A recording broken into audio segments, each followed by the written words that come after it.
સુરતમાં ફરી ભાગીદારીમાં નામે ઠગાઈ આચરાઈ હોવાની ઘટના સામે આવી છે।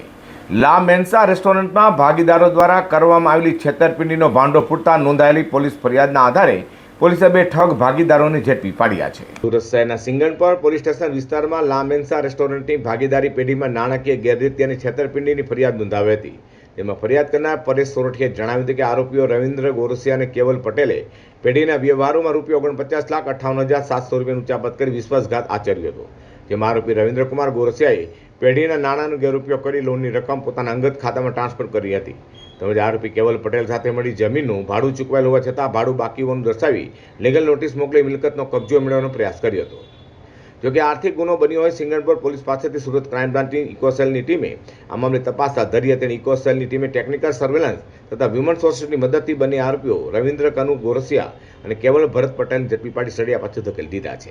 એ બનાવો પૈકી લા મેન્સા હોટેલ રેસ્ટોરન્ટના ભાગીદાર શ્રી પરેશભાઈ સાથે એમના જ ભાગીદાર રવિ ગોરસિયાએ વિશ્વાસઘાત કરેલ।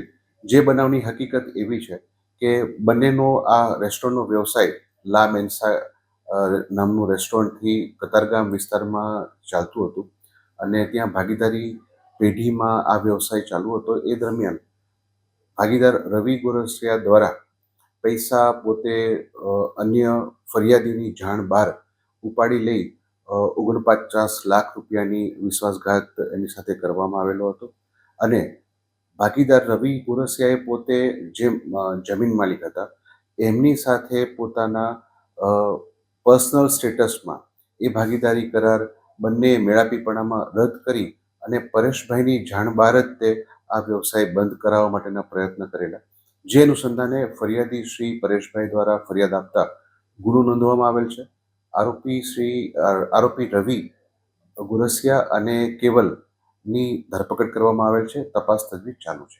તો ભાગીદારો સાથે લાખોની ઠગે આચરનાર ઠગ ભાગીદારોને ઇકોસેલની ટીમે ઝડપી પાડી વધુ તપાસ હાથ ધરી છે।